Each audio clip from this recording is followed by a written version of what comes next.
Muito boa noite a todos. É um prazer retornar às reflexões nessa casa espírita abençoada e nós vamos iniciar, como de costume, a nossa reflexão através da prece que o próprio Cristo nos ensinou. Vamos colocar nesta prece também as nossas intenções particulares, mas também colocaremos as nossas intenções comuns. Vamos orar por todos que sofrem, enfermos, abandonados nas ruas, nas creches, nos hospitais, ou o que é pior, dentro de suas próprias casas, né? Vamos orar pelas pessoas que estão em desespero, por aquelas que praticaram suicídio ou que estão pensando em praticá-lo, para que sejam demovidas dessa atitude infeliz que tantos débitos, né, faz com que essas pessoas tenham tantos débitos no plano espiritual difíceis de serem saudados e nas próximas encarnações também.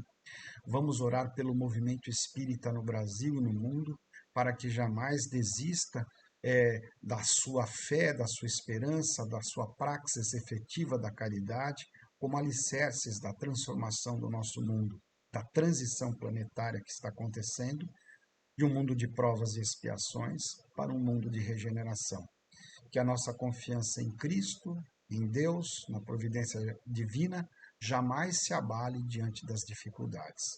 E que Deus abençoe a cada um de nós, as nossas famílias e a todos aqueles que procuram o caminho da luz, que consigam encontrar essa luz e esse caminho no seu cotidiano, na sua existência, a existência daqueles com os quais convivem de maneira mais próxima. Vamos, enfim, estender as nossas orações para todas as pessoas, para todos aqueles que estiverem realmente nesse momento também sintonizados nesse canal, ouvindo as nossas reflexões. Com essas intenções e também com as nossas intenções particulares, oremos. Pai nosso que estais nos céus, santificado seja o vosso nome. Venha a nós o vosso reino e seja feita a vossa vontade, assim na terra como no céu. O pão nosso de cada dia nos dai hoje. Perdoai-nos as nossas dívidas, assim como nós perdoamos aos nossos devedores. E não nos deixeis cair em erros e tentações, mas livrai-nos de todo o mal. Porque vosso Senhor Deus são o poder, o reino e a glória para sempre. Bendigamos ao Senhor, demos graças a Deus. Então vamos refletir sobre um texto belíssimo de Emmanuel, né? E esse texto para hoje escolhido, um texto que fala, que está presente no livro Palavras da Vida Eterna, que é intitulado Sirvamos em Paz e que nos conclama a não perdermos jamais a fé, a esperança nas promessas do Cristo e no apoio do amor incondicional com o qual Deus e seus espíritos de luz constantemente nos assistem. Este texto, Sirvamos em Paz, está no livro Palavras de Vida Eterna, a lição de número 146, e ele é encabeçado, ele é inspirado numa frase que se encontra na carta de Paulo Apóstolo aos Filipenses, capítulo 4, versículo 6. Não estejais inquietos por coisa alguma.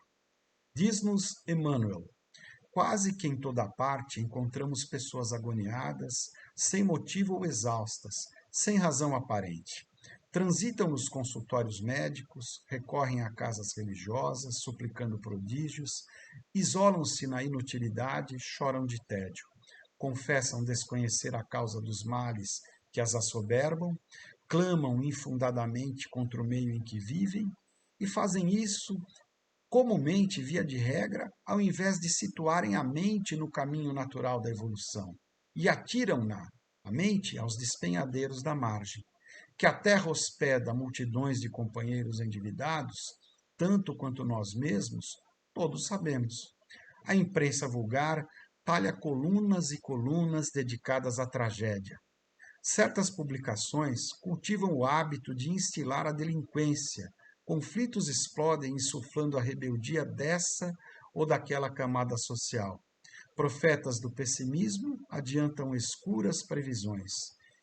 Isso tudo acontece, isso tudo é inevitável. Urge, no entanto, não dar aos acontecimentos contrários à harmonia da vida qualquer atenção além da necessária. Basta empregar exageradamente a energia mental num escândalo ou num crime para entrar em relação com os agentes destrutivos que os provocaram. Ofereçamos ao repouso restaurativo ou à resistência ao mal mais tempo que o tempo indispensável e cairemos na preguiça ou na cólera que nos desgastam as forças. Se consumimos alimento deteriorado, rumamos para a doença. Se repletamos o cérebro de preocupações descontroladas, inclinamo-nos de imediato ao desequilíbrio. Imunizando-nos contra semelhantes desajustes, exortou-nos o apóstolo Paulo. Não estejais inquietos por coisa alguma, como a dizer-nos que compete a nós outros, os que elegemos Jesus por mestre, a obrigação de andar no mundo, ainda conturbado e sofredor, sem gastar tempo e vida em questões supérfluas, prosseguindo firmes na estrada de entendimento e serviço que o Senhor nos traçou. Sem sombra de dúvida, uma pérola, né? Uma obra que realmente nos convida a mantermos acesa a nossa fé, a nossa esperança, a não duvidarmos da providência divina, a confiarmos nas promessas do Mestre Jesus, que nos lembrou muito bem, né, em suas sábias reflexões, para que nós não turbemos os nossos corações. Não deixemos que as preocupações do mundo abafem nossa fé, né? Como na parábola do semeador, os espinhos abafaram a semente da palavra de Deus e ela não conseguiu brotar nem frutificar, porque as pessoas deram mais atenção, confiaram mais no mal do que no bem, deixaram que as preocupações do nosso tempo presente, né, subjugassem a fé. E esse é o problema central. O convite à confiança e à fé na providência divina é porque sem isso a gente não consegue caminhar. As dificuldades existiram, os obstáculos existiram e sempre vão existir. Mas existe em nós também, e sempre existirá em nós, uma força que está no nosso DNA divino. Nós somos filhos de Deus. Nós temos no nosso DNA espiritual essa filiação divina, né? Essas células de filiação divina que nos asseguram a sabedoria necessária para enfrentarmos as dificuldades, desde que trabalhemos para isso. A lei do trabalho é fundamental. Sem trabalho e sem oração não há evolução. Vou repetir: sem trabalho e sem oração não pode haver evolução.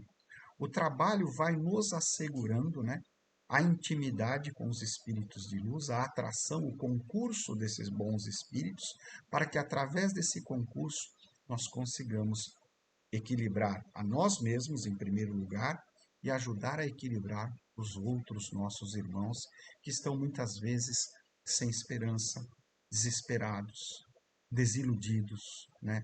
Vitimados pelas consequências dos próprios atos infelizes cometidos nesta vida ou em vidas passadas, que estão em processos dolorosos de provas e expiações, como todos nós estamos, né? E esses processos muitas vezes fazem com que a gente perca a fé, a gente perca a esperança. E aí reside todo o problema. Quando a gente passa a acreditar mais no mal do que do bem, né? A gente tem que ter fé de que o amor sempre vence. E se ele demora a vencer, não demora porque o amor é fraco, o amor é a força suprema do universo. O apóstolo João, na sua primeira epístola, nos lembra: Deus é amor. Então, quando falamos do amor, falamos de Deus. O amor, Deus, é essa força presente em nós que nos convida constantemente a confiar, a termos fé, apesar das dificuldades, das guerras, da corrupção, né, dos assassinatos, né, dos genocídios, de todas as formas de destruição que os seres humanos, infelizmente, nesse estágio evolutivo, do seu processo evolutivo, ainda permitem que dominem o mundo. Essas forças do mal, que antes de estarem no mundo, estão no coração do próprio homem. Né? Jesus nos lembra muito bem. Não é aquilo que entra pela boca do homem que o mancha, mas o que procede do seu interior. Porque é de dentro dos nossos corações que procede toda a maldade, que procede a vaidade, o orgulho, o egoísmo e todas as formas, né, de corrupção que nos condenam ao sofrimento. Então, fazer a reforma íntima é necessária porque quando no coração dos homens habitar o amor, a justiça, a bondade, a caridade, essas coisas também vão estar presentes no nosso mundo, porque nós colocamos naquilo que criamos o que temos dentro do nosso coração. Se em nossos corações existir maldade, ódio, desejo de vingança, orgulho, egoísmo, tudo isso também não estará presente só em nossos corações, mas em tudo aquilo que criarmos. As estruturas sociais humanas criadas pelo homem são estruturas que trazem no seu cerne, né, todas as características morais do homem. Então é preciso urgentemente crer, acreditar, ter fé e trabalhar muito para que o reino de Deus aconteça primeiro dentro de cada um de nós, com a nossa reforma íntima, né? E depois no mundo todo. É preciso coerência com a nossa fé. Jesus pede-nos a confiança, a fé. Tende confiança em mim, eu venci o mundo, disse Jesus. Se nós somos discípulos de Jesus, também venceremos, mas temos que ter os procedimentos, as atitudes do Cristo, a fé que ele teve no Pai Maior, a oração que ele nos ensinou, né, como elementos essenciais dessa nossa caminhada. Fé, trabalho, oração. Essa é a receita para vencermos todo o mal que existe dentro de nós e também no mundo. E por que devemos confiar? Porque o Cristo nos deu um exemplo maior. Outros também nos deram excelentes exemplos. Nós temos grandes avatares que visitaram a humanidade toda ao longo dos anos, e esses avatares sempre nos convidaram a acreditar, a não se deixar abater pelas forças do mal, a mantermos a coerência entre as nossas atitudes e a nossa fé. Então, essa coerência que se expressa na praxis efetiva da caridade, do perdão, da bondade, é um alimento espiritual precioso. Jesus também nos lembra, né? Não só de pão vive o homem, mas de toda a palavra que procede da boca de Deus. Essa palavra é o nosso alimento. Essa palavra meditada, refletida, entendida e devidamente vivenciada é o alimento do nosso espírito. Muitas vezes nós nos tornamos fracos e descrentes porque alimentamos só o corpo físico. Não adianta. O corpo físico precisa do pão de trigo, do alimento, né? Mas o corpo espiritual, o nosso espírito, necessita do alimento da palavra de Deus, refletida e vivenciada. Sejamos nós a mudança que queremos ver no mundo, nos lembra o grande avatar Mohandas Karamchand Gandhi, que fez o processo de independência da Índia através da resistência pacífica, sem jamais pegar em armas, sem violência, imitando com as suas atitudes, mesmo não sendo cristão, a atitude do Cristo, né? Talvez a gente deva estar mais atento ao que Cristo nos pede para viver, né, do que propriamente, né, atento à maldade que há no mundo. Porque quando a gente começa a dar mais força à maldade do que o bem, ela nos domina. Se eu o tempo todo ficar pensando em coisas ruins, né, o meu espírito também vai sofrer grandes perdas de energia, né? O meu espírito também vai estar sintonizado com essa maldade e eu vou abrir espaço para as obsessões, porque nós escolhemos os nossos companheiros espirituais a partir daquilo que alimentamos no nosso cérebro e no nosso coração. Se estamos sintonizados com a maldade, se estamos sintonizados com pensamentos negativos, nós iremos atrair espíritos em estágio primitivo de evolução que vão alimentar ainda mais esses sentimentos negativos, né? Que vão nos deixar desanimados, tristes, né? E completamente sem condições de trabalhar pela causa do reino. Se, pelo contrário, mesmo conscientes das enormes dificuldades do nosso mundo, mantivermos o nosso pensamento elevado a Deus, o nosso coração sintonizado com a doutrina do Cristo, né? estaremos então dando o alimento necessário para o nosso espírito, e esse alimento nos permitirá passar por toda e qualquer dificuldade sem jamais esmorecer. E seremos vitoriosos, porque o nosso Mestre declarou para todos ouvirem: eu venci o mundo, nós também venceremos. E o reino dele, de Jesus, como ele mesmo declarou diante de Pilatos, não é desse mundo. Então, por que nos deixamos, na maioria das vezes, abater pelos problemas? Por que desanimamos? Exatamente porque estamos não dando a Deus a confiança que ele nos pede. Estamos confiando mais no mal do que no bem. Estamos nos deixando levar mais pelo materialismo, pelas coisas materiais, né? Pelo brilho enganoso da matéria, do que pelas promessas do Cristo no plano espiritual, né? No mundo espiritual, para onde todos nós um dia retornaremos, né? E é esse o verdadeiro mundo que iremos habitar, o mundo dos espíritos, porque também somos espíritos imortais e em constante evolução, plasmados na simplicidade e na ignorância, mas sempre submetidos à lei do progresso, que passa também pela lei do trabalho, que passa pela oração, que passa pela praxis efetiva da caridade, pela reforma íntima. E animados por aqueles que trilharam o caminho da luz, devemos nós também fazê-lo, trilhando esse caminho da luz através da nossa presença firme nos nossos centros espíritas, da nossa presença firme diante de pessoas necessitadas que precisam do nosso apoio, da nossa caridade, fazendo-nos presentes em todos os movimentos que praticam efetivamente a caridade, porque fora dela não há salvação. A caridade é o caminho seguro para a nossa felicidade, para a nossa elevação espiritual.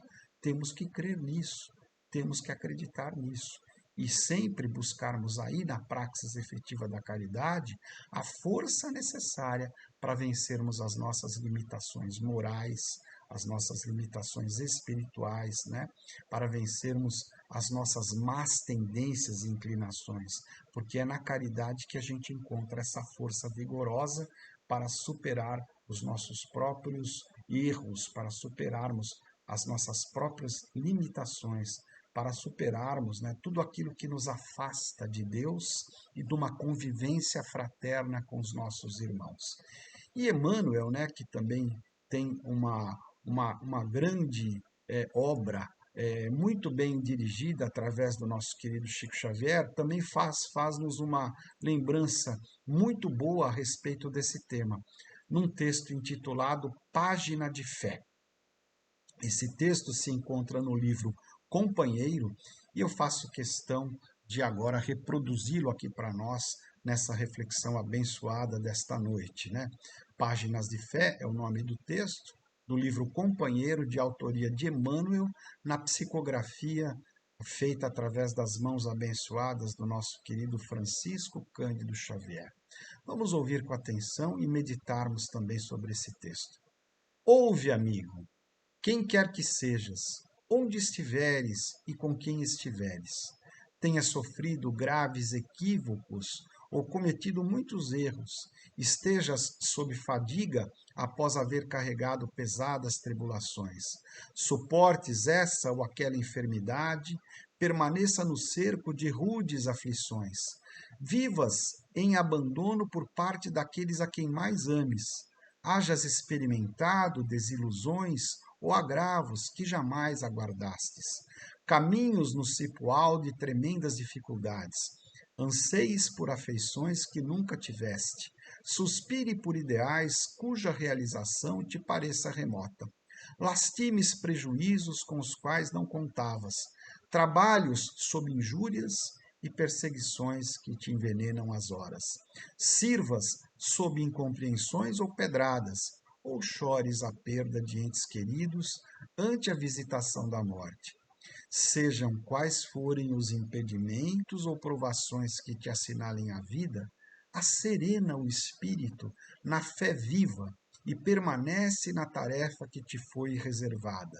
Porquanto, sempre que estejamos guardando paciência e confiança, em nossos obstáculos, trabalhando e servindo na prestação de auxílio para liquidar fraternalmente os problemas dos outros, Deus, em regime de urgência, liquidará também os nossos. Que texto maravilhoso, né? Que texto maravilhoso. Que profundidade de reflexão cristã, espírita. Que texto fantástico, porque parece que essas palavras, né? Parece não, realmente essas palavras promanam do coração extremamente unido a Deus e a Cristo, do grande servo Emmanuel. E chega até nós, através da psicografia do Chico, num tempo de grandes provações, num tempo de transição planetária, onde o mundo de provas e expiações está dando lugar ao mundo de regeneração. E esse último parágrafo, então, é um convite à fé, à esperança, a jamais esmorecermos, a acreditarmos nas promessas do Cristo. Vou repeti-lo para que a gente possa saboreá-lo um pouco mais. Sejam quais forem os impedimentos ou provações que te assinalem a vida, acerena o espírito na fé viva e permanece na tarefa que te foi reservada. Porquanto, sempre que estejamos guardando paciência e confiança em nossos obstáculos, trabalhando e servindo na prestação de auxílio para liquidar fraternalmente os problemas dos outros, Deus, em regime de urgência, liquidará também os nossos. Essa é a confiança que nós precisamos ter. A confiança inabalável na promessa do Cristo. Na promessa de que encontraremos Deus no rosto dos nossos irmãos mais necessitados. E no contato com esse rosto, com esses rostos dos nossos irmãos sofridos, necessitados, auxiliando-os em todas as suas dificuldades, encontraremos também a força que promana de Deus e que alimenta o nosso espírito para jamais desanimar. Muita gente procura o centro espírita para fazer tratamentos espirituais, toma água fluidificada, né? Passes, assiste palestras, tudo isso é muito importante. Mas não adianta só isso. É preciso praticar a caridade. Sem a caridade, nenhum tratamento espírita vai livrar você de processos obsessivos. Na prática da caridade, nós encontramos a libertação das nossas obsessões, porque granjeamos com essa prática da caridade a simpatia dos espíritos. E mesmo aqueles espíritos que nós prejudicamos no passado e que hoje estão nos obsediando, ao perceberem a nossa mudança de coração, de atitude, praticando a caridade, também eles deixarão de nos obsediar, porque o amor é a força mais poderosa que existe no universo. O amor, como nos diz João Apóstolo, é o próprio Deus. Deus é amor, nos diz João Apóstolo na sua primeira epístola. E quem diz amar a Deus a quem não vê, mas não ama o seu irmão a quem vê, é mentiroso, nos diz João Apóstolo. Com essa convicção, com essa confiança, vamos alimentar a nossa esperança na praxis efetiva da caridade, praticando a caridade.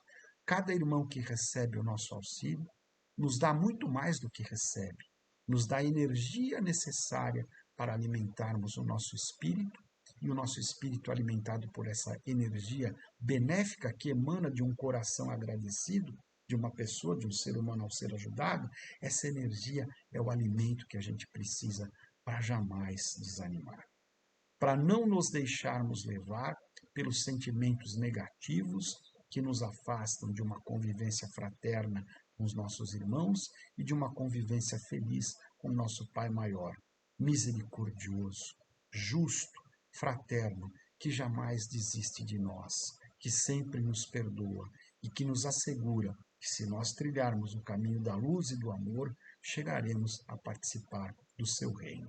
O reino de Deus é formado pelos guardiães da bondade, da misericórdia, da fraternidade, né? O reino de Deus é formado, né, por pessoas que estão constantemente em sintonia fina com esse projeto do amor, de amorização do universo.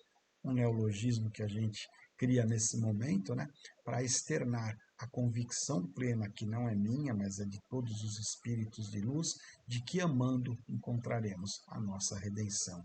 Amando, modificaremos o homem e o mundo, sempre para melhor. E é com essa convicção que eu convido todos nesse momento a fazermos a nossa prece final, alimentados pelo bálsamo do Evangelho, pelas reflexões lindas de Emmanuel e Paulo, nesses textos fantásticos que fizeram parte do nosso trabalho reflexivo dessa noite, né? E alimentando o nosso coração também com a prece sincera que fecha, né, com chave de ouro a reflexão de hoje. Oremos com convicção, com confiança por todos que sofrem, para que jamais desanimemos e para que o planeta Terra siga firme na sua transição planetária, com um movimento espírita cristão cada vez mais forte, auxiliando a tudo e a todos nessa nossa marcha evolutiva rumo ao reino de Deus. Com convicção plena, oremos. Pai nosso que estais nos céus, santificado seja o vosso nome.